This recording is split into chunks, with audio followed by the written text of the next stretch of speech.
Nuclear war has haunted our world since the Second World War. Fears understandably rose after witnessing the devastation in Hiroshima and Nagasaki. With the United States possessing almost half of the globe's estimated 13,000 nuclear warheads, it begs the question of who they might have in their crosshairs. What intricate factors weigh the decision-maker's mind when picking potential nuclear targets?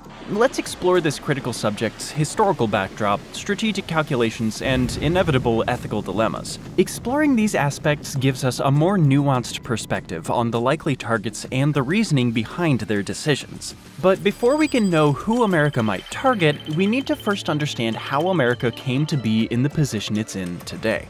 America and its allies emerged victorious after World War II, entering an era of geopolitical tension known widely as the Cold War. During this period, the US and the Soviet Union locked horns in an arms race, amassing colossal nuclear stockpiles. Both superpowers crafted strategies for striking at each other's assets, including cities, military installations, and control centers. Amongst their stock and strategy, both sides engaged in significant regional conflicts known as proxy wars, such as the Soviet-Afghan War. The Cold War led to a principle known as mutually assured destruction, or MAD, where both sides would meet destruction should nuclear weapons be used. This meant that targeting cities and innocent civilians was an option of last resort, as it would inevitably trigger a cataclysmic retaliation. This step back into history gives us an understanding of the possible targets of a nuclear conflict. In the aftermath of the Cold War, our world witnessed changes in the geopolitical landscape. These shifts prompted a reevaluation of the United States nuclear strategy, departing from the Cold War's doctrine of MAD.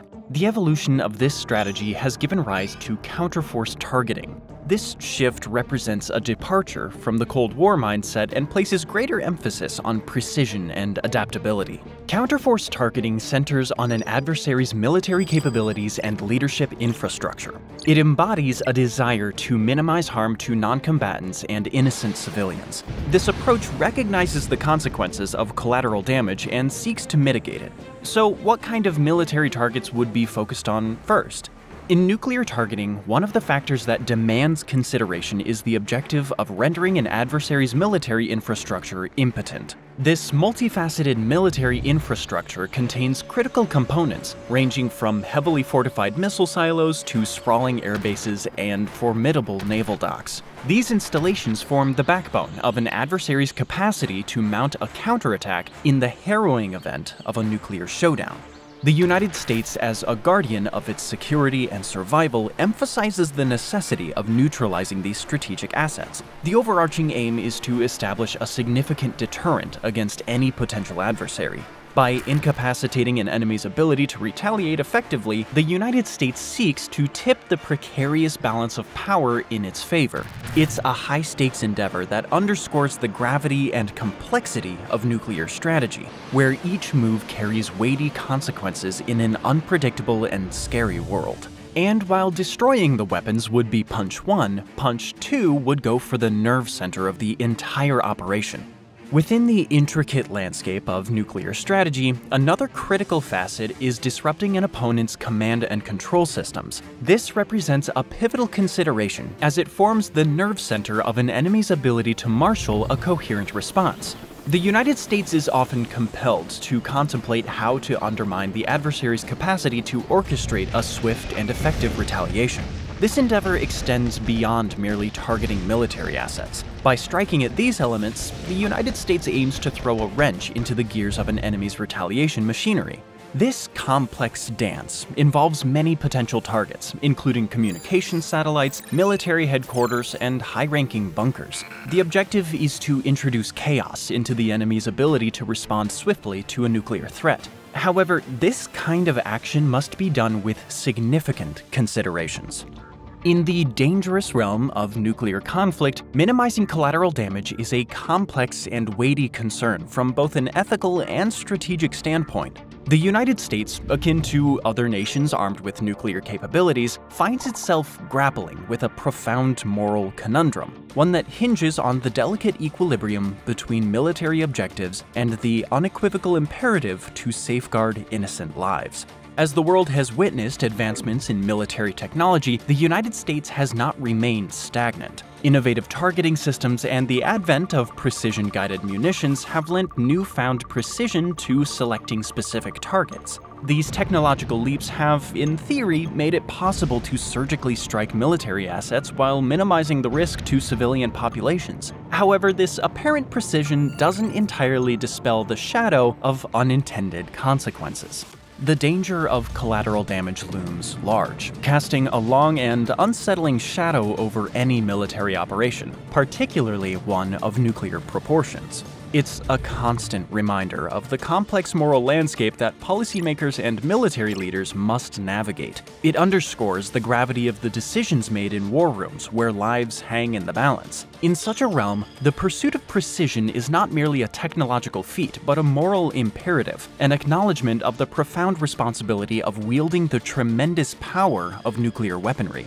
Which in turn begs the question, what ethical quandaries do arise from using nuclear weapons? The decision-maker's dilemma with nuclear targeting is the haunting specter of harm to civilian populations. This ethical quandary reaches its zenith when contemplating targeting cities and non-combatants, invoking fundamental questions at the core of our shared humanity. At the heart of this moral dilemma lies the principle of proportionality, a principle enshrined in the laws of armed conflict. The principle insists that the harm inflicted on civilians and non-military sites must not, under any circumstances, exceed the military advantage gained. It represents a rampart against indiscriminate violence and underscores the necessity of maintaining balance.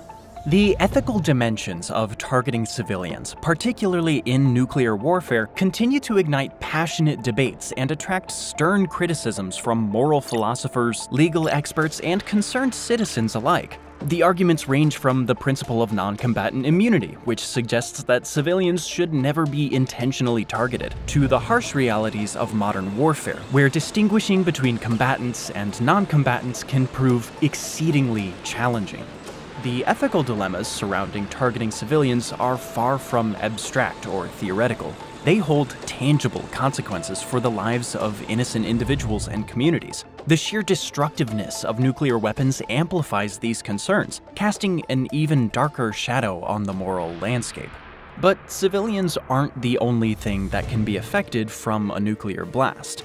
Nuclear warfare looms heavy with a profound realization. In the harsh light of reality, atomic weapons emerge not just as instruments of mass destruction, but as catalysts for environmental devastation on a global scale. At the forefront of these concerns is the ominous shadow of radioactive fallout. This is an insidious byproduct of nuclear explosions that seeps into the atmosphere. Radioactive fallout poses an enduring threat to human health, contaminating soil, water, and the very air that we breathe. Generations to come may bear the burden of radiation-related illnesses, emphasizing the haunting intergenerational legacy of nuclear warfare. Yet, the environmental consequences don't stop at radiation alone. The sheer force of nuclear detonations creates long-lasting scars on the natural world. Ecosystems already grappling with climate change and habitat destruction suffer grievous wounds. The disregard for geopolitical boundaries makes these consequences more daunting. The repercussions of nuclear warfare, both in terms of radioactive contamination and ecological upheaval, know no borders. But with these points considered, yet not out of the way, who are the nations the US is most likely to engage with, and where within those nations would the US strike? When we gaze upon the contemporary global backdrop, a significant and complex reality looms: the enduring presence of Russia as the foremost nuclear adversary that the United States faces. The Russian Federation, with its vast nuclear arsenal, emerges as a formidable contender. The sheer magnitude of Russia's nuclear stockpile serves as a reminder of the gravity of the situation. It's an arsenal refined and expanded over decades, reflecting Russia's commitment to remaining a superpower. This mammoth collection of nuclear weaponry stands as a symbol of deterrence, a force to be reckoned with, and a stark reality that any nuclear strategy must consider. In the sobering context of potential targeting, the United States would inevitably focus on Russian military assets. These assets encompass an intricate web of strategically significant installations, naval bases, and formidable command centers housed in the following cities. Moscow is the first and most apparent city that America would most likely target in any hypothetical conflict with Russia. As the capital and political heart of the Russian Federation, Moscow holds immense symbolic and strategic significance. Targeting Moscow would disrupt the Russian government and decapitate its leadership. St. Petersburg plays a role in Russian economy and culture. Its location on the Baltic Sea makes it an important port city as well. St. Petersburg is also home to several Russian industries, including shipbuilding, aerospace, and manufacturing. Attacking St. Petersburg could weaken Russia's economic capabilities and hinder its military production.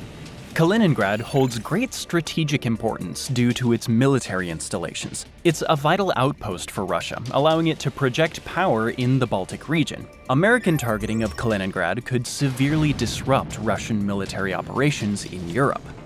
Vladivostok is Russia's main Pacific port and naval base on the Pacific Ocean. In a war scenario, targeting Vladivostok could hinder Russia's power in the Asia-Pacific region. Murmansk is a significant city in the Arctic Circle due to its importance in Russia's Arctic Plan. The city hosts a significant naval base, and it's a hub for Arctic shipping and resource exploration. Given the impact of the Arctic region, an all-out conflict might see the targeting of Murmansk to limit Russia's influence and control in the area.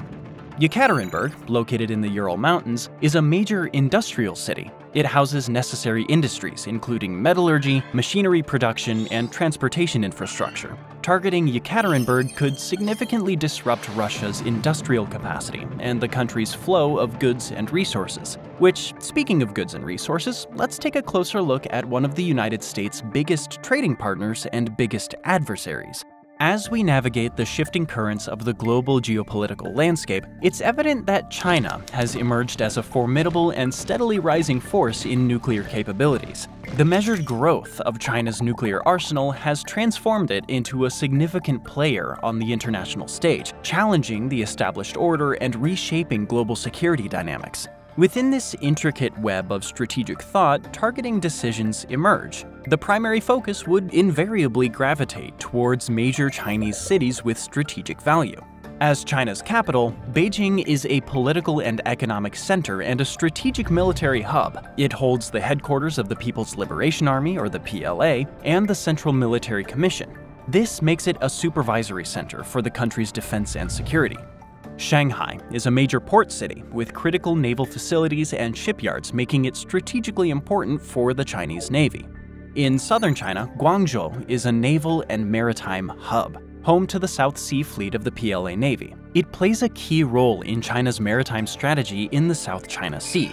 Lanzhou is home to the headquarters of the Western Theater Command. It's responsible for China's western borders, including regions bordering India. Hainan Island, located in the South China Sea, is imperative due to its military installations and role in China's maritime claims. Despite China and Russia boasting large nuclear arsenals of their own, it only takes a small handful of bombs to do considerable damage, which is why these next two nations are also likely targets. North Korea and Iran are notable players, even though their nuclear arsenals pale in comparison to the United States, Russia, and China. While these nations may wield substantially smaller arsenals, they emanate credible threats, demanding vigilance and careful consideration in U.S. nuclear strategy. North Korea poses a particularly tough challenge with its penchant for provocative rhetoric and missile testing. The United States must carefully weigh the nature and credibility of the threat while maintaining stability in East Asia. Let's take a closer look at some potential targets. Starting with the capital city, Pyongyang is of great political and military importance. It houses government and military institutions, including the Supreme Command of the Korean People's Army. Kaesong, located near the inter-Korean border, is a strategically significant historic city. It has been the site of inter-Korean discussions and negotiations. There are also military installations in the vicinity. Wonsan is a port city on North Korea's eastern coast. It is also a substantial naval base for the Korean People's Navy. Located on the border with China, Sinŭiju is important for North Korea's trade. It has a bridge that connects to the Chinese city of Dandong, facilitating cross-border trade. Similarly, Iran's nuclear ambitions have stirred international concerns with its nuclear program. They also have multiple cities on America's radar. Tehran. As the capital and the largest city in Iran, Tehran is home to government and military institutions. This includes the Ministry of Defense and Armed Forces Logistics, the Armed Forces General Staff, and the country's defense and security decision-making centers. Esfahan is a city with a robust military presence. Esfahan Air Base hosts fighters and transport aircraft and nuclear facilities, such as the Natanz uranium enrichment plant. Bandar Abbas is home to naval facilities on the southern coast of Iran, including the Iranian Navy's main base and the Islamic Revolutionary Guard Corps, or IRGC, naval installations. Bushehr has Iran's first nuclear power plant, Bushehr Nuclear Power Plant, an essential and sensitive military facility. In addition to the threats of these nations and their nuclear capabilities, there are other weapons at the disposal of bad actors that could cause the US to take action. In the evolving landscape of modern warfare, the boundaries of conflict have transcended traditional military engagement. Here, a new battlefield emerges, one where war is no longer limited to deploying troops and firing conventional weaponry. Instead, warfare has expanded into the digital realm, giving rise to the era of cyber warfare.